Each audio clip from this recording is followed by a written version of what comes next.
दिन की सबसे बड़ी खबर के साथ शुरुआत करने जा रहे हैं। G20 शिखर सम्मेलन की कामयाबी देखकर दुनिया दंग है।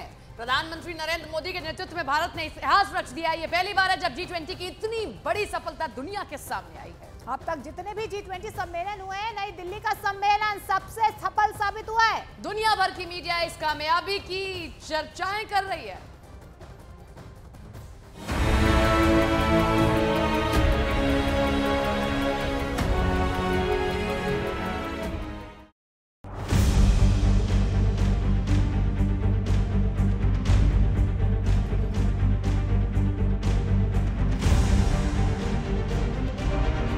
हिंदुस्तान के इतिहास में ऐसा पहले कभी नहीं हुआ। 29 देशों के नेता नई दिल्ली पधारे, बात हुई, विमर्श हुआ, मुद्दे सुलझाए गए और उस प्रस्ताव पर G20 देशों ने हामी भरी, जिसे भारत ने सम्मेलन के टेबल पर रखा।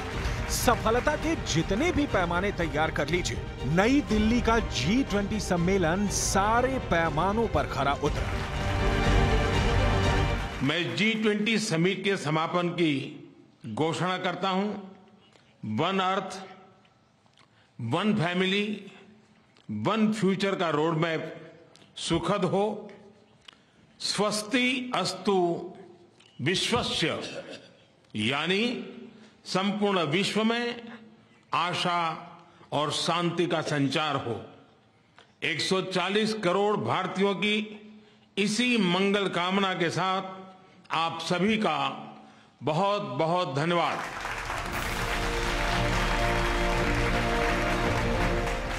G20 सम्मेलन को कामयाबी की हर कसौटी पर कसेंगे और पूरी दुनिया ने भारत की मेजबानी को लेकर कैसी प्रतिक्रिया जाहिर की, इसकी डिटेल आपको दिखाएंगे।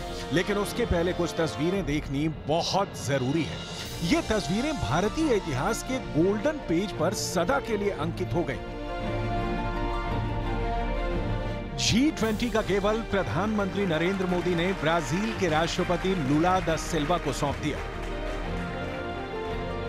मैं ब्राजील के राष्ट्रपति और मेरे मित्र लुला डी सिल्वा को हार्दिक शुभकामनाएं देता हूं और मैं उनको प्रेसिडेंसी का गेवल सौंपता हूं। कूटनीतिक मंचों की जटिल भाषा में नहीं, बहुत साधारण शब्दों में समझने की कोशिश करते हैं कि G20 से भारत को क्या हासिल हुआ। लेकिन उससे पहले दुनिया भर की मीडिया में बज रहे भारत के डंके की आवाज जरूर सुननी चाहिए। दुनिया भर के अखबार, टेलीविजन चैनलों के पर्दे पर एक ही तस्वीर चल रही है और वो है प्रधानमंत्री नरेंद्र मोदी की। शाबाशी, वाह और G20 की प्रचंड सफलता की चर्चा सुन लीजिए। उसके बाद एक एक कर G20 की कामयाबी के सारे पन्ने ओपन करेंगे। अल जजीरा ने भारत में हो रहे G20 की खबर को पहले पेज पर जगह दी। अल जजीरा ने G20 सम्मेलन को डिप्लोमेटिक वर्ल्ड कप करार दिया, जिसके कारण भारत सुर्खियों में है। वेबसाइट ने लिखा कि 40 साल में भारत द्वारा आयोजित किया गया सबसे बड़ा कूटनीतिक समारोह है। मोदी सरकार लगातार सुर्खियों में बनी हुई है। इससे पहले 1983 में नई दिल्ली में गुट निरपेक्ष आंदोलन और कॉमनवेल्थ का आयोजन हुआ था। द न्यूयॉर्क टाइम्स ने G20 सम्मेलन को लेकर opens under long shadow of Ukraine war नाम से न्यूज पब्लिश की। न्यूज वेबसाइट ने लिखा, दुनिया की सबसे बड़ी अर्थव्यवस्थाओं के नेता गरीब देशों पर बोझ कम करने के तरीकों पर चर्चा करने के लिए शनिवार को एक जगह जमा हुए और G20 शिखर सम्मेलन की शुरुआत की। भारत को उम्मीद है कि वैश्विक आर्थिक एजेंडे को आगे बढ़ाया जाए। भले ही इस सम्मेलन में यूक्रेन रूस वॉर और रूसी चीनी नेताओं की अनुपस्थिति का मुद्दा हावी हो गया। चीन के राष्ट्रपति शी जिनपिंग नई दिल्ली नहीं पधारे और अगर आते भी तो G20 के भारत के एजेंडे पर शायद ही इसका कोई असर होता। भारत की कामयाबी, मेजबानी की तारीफ चीन की सरकारी मीडिया से नहीं हो सकती। चीन का राग सुनिए। चाइना डेली ने लिखा, G20 में अफ्रीकी संघ को स्थायी सदस्यता देने की सहमति पर फोकस किया गया। वेबसाइट ने लिखा कि G20 के सदस्यों को अफ्रीकी संघ को स्थायी सदस्यता देने पर शनिवार को सहमति दी। वेबसाइट ने दावा किया कि चीन पहला देश है जिसने G20 में AU की सदस्यता के लिए स्पष्ट रूप से सपोर्ट किया था। चीन की जुबान से भारत की तारीफ में झरने नहीं फूट सकते और जिस अफ्रीकी संघ को G20 का सदस्य बनाए जाने पर चीन अपनी पीठ थपथपा रहा है, उसका प्रस्ताव सबसे पहले प्रधानमंत्री नरेंद्र मोदी ने ही रखा था। अफ्रीकी देशों के प्राकृतिक संसाधनों को कब्जाने की कोशिश में चीन कूटनीतिक मोर्चे पर गच्चा खा गया। इसकी डिटेल समझने के लिए आपको अगली रिपोर्ट देखनी चाहिए। अभी तो G20 की सफलता पर जलन से जार बेजार पड़ोसी पाकिस्तान की मीडिया में क्या चल रहा है वो देख लीजिए। डॉन ने लिखा, जैसे ही पीएम मोदी ने शनिवार को नई दिल्ली में शिखर सम्मेलन की शुरुआत की घोषणा की, वो एक टेबल पर लिखे नेम प्लेट के पीछे बैठे थे जिस पर भारत लिखा था, जबकि G20 के लोगों पर हिंदी में भारत और अंग्रेजी में इंडिया दोनों नाम थे। पाकिस्तान की मीडिया की ये छोटी सोच बताती है कि उसकी नजर भी भ्रष्ट हुक्मरानों और बिक गए सियासतदानों की तरह हिंदुस्तान की कामयाबी नहीं देख पाती। खैर, पाकिस्तान की गिनती ही उसमें नहीं होती कि हिंदुस्तान में इसकी चर्चा हो। लिहाजा जिसकी चर्चा है उसको बहुत गौर से सुनिए, समझने की कोशिश कीजिए। सब जानते हैं भारत के पास नवंबर तक G20 प्रेसिडेंसी की भी जिम्मेदारी है। अभी 2.5 महीने बाकी हैं। इन 2 दिनों में आप सभी ने अनेक बातें यहां रखी हैं, सुझाव दिए हैं, बहुत सारे प्रस्ताव रखे हैं। हमारी ये जिम्मेदारी है कि जो सुझाव आए हैं उनको भी एक बार फिर देखा जाए कि उनकी प्रगति में गति कैसे लाई जा सकती है। मेरा प्रस्ताव है कि हम नवंबर के अंत में G20 का एक वर्चुअल सेशन और रखें। उस सेशन में हम इस समिट के दौरान तय विषयों की समीक्षा कर सकते हैं। इन सब की डिटेल्स हमारी टीम आप सभी के साथ शेयर करेगी। मैं उम्मीद करता हूं कि आप सब इससे जुड़ेंगे। G20 की सफलता को एक एक करके समझे। उससे पहले प्रधानमंत्री नरेंद्र मोदी ने G20 को लेकर एक इच्छा जाहिर की है। भारत प्रस्ताव मेज पर रखने तक सीमित रहने वाला देश नहीं है। प्रधानमंत्री नरेंद्र मोदी की कोशिश है कि पास प्रस्तावों को अमली जामा पहनाया जाए, उसे जमीन पर उतारा जाए और ब्राजील में अगली औपचारिक बैठक हो, उसके पहले G20 का एक वर्चुअल सम्मेलन आयोजित किया जाए। रूस यूक्रेन युद्ध के घटाटोप अंधियारे के बीच G20 समिट उम्मीद की रोशनी, भविष्य के प्रति आशा और भूतकाल में हुई गलतियों से सबक सीखते हुए वसुदेव कुटुंबकम की भावना से ओतप्रोत रहा। इस दौरान दुनिया ने देखा कि किस तरीके से पीएम नरेंद्र मोदी के साथ भारत तरक्की की सीढ़ियों पर आगे बढ़ रहा है। दुनिया ने देखा कि कैसे 29 देशों के नेता पीएम नरेंद्र मोदी पर भरोसा करते हैं, पीएम नरेंद्र मोदी की बातों पर यकीन करते हैं। ये एक दिन की मेहनत 2-4 बैठकों या अंतर्राष्ट्रीय एक्सपर्ट्स की राय से ही संभव नहीं हुआ। पिछले 9.5 साल के दौरान मोदी सरकार ने बेहद मेहनत से कूटनीति की एक एक ईंट के साथ एक मजबूत दीवार खड़ी की और उस मजबूत दीवार से ही नई दिल्ली में ये संदेश सामने आया कि यहाँ के हम हैं सिकंदर। भारत की मेजबानी की दुनिया कदरदान रही। पहली बात यही कि इस बार घोषणा पत्र जारी किया जा सका, जिसमें कई अहम बिंदुओं पर चर्चा की गई। नई दिल्ली घोषणा पत्र में सदस्य देश प्रौद्योगिकी हस्तांतरण और कम लागत वाले वित्त पोषण तक पहुंच को बढ़ावा देने पर भी सहमत हुए हैं।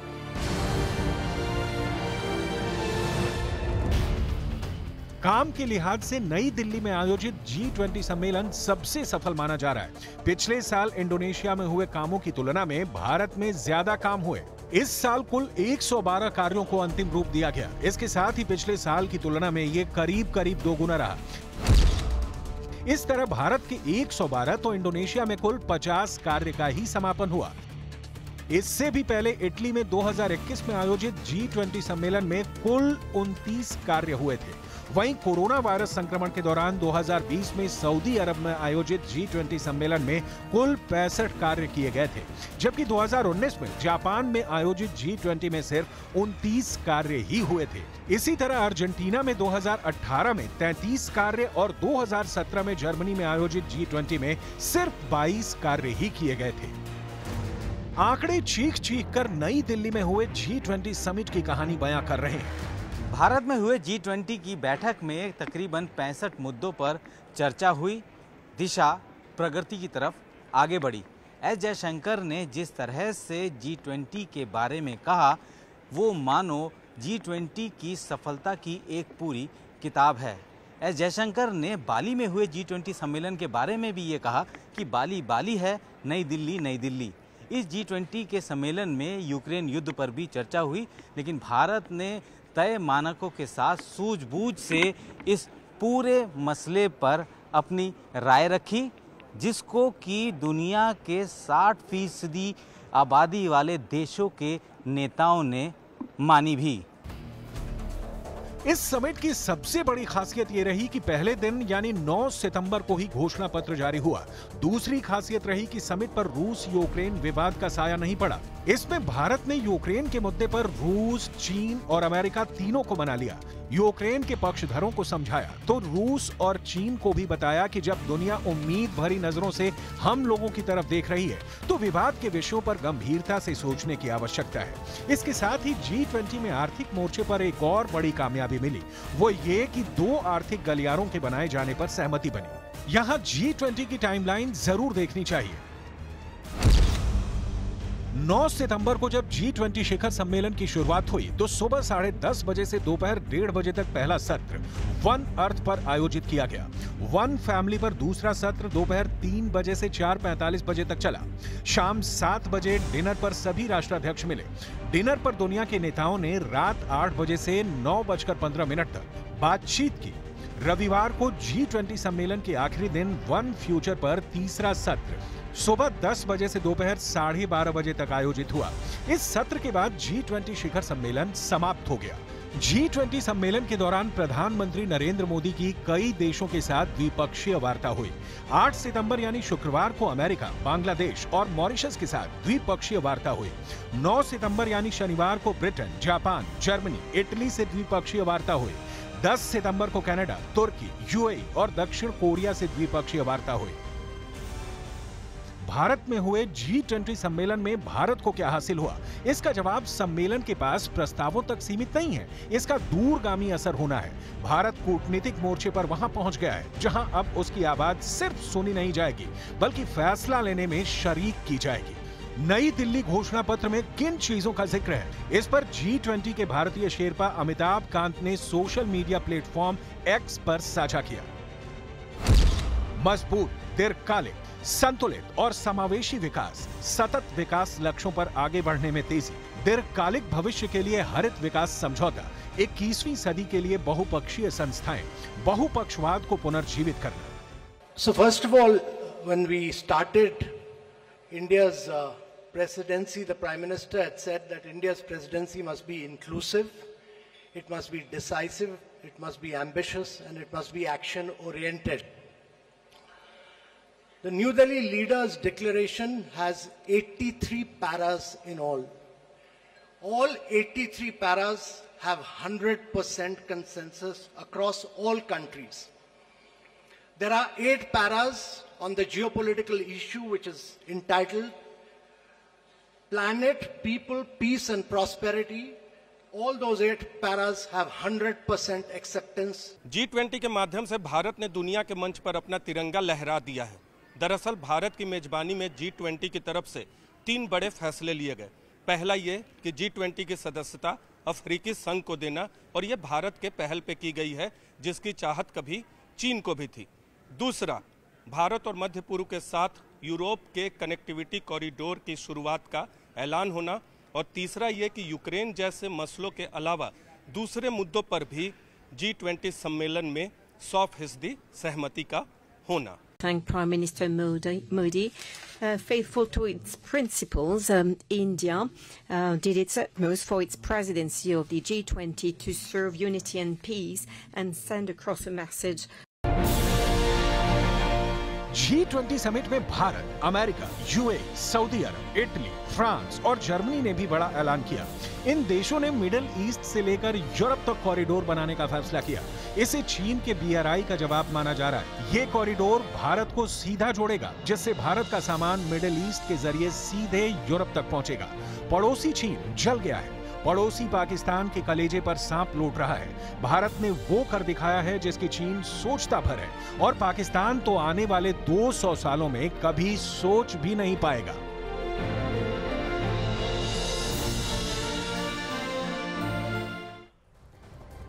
G20 की सफलता से पाकिस्तान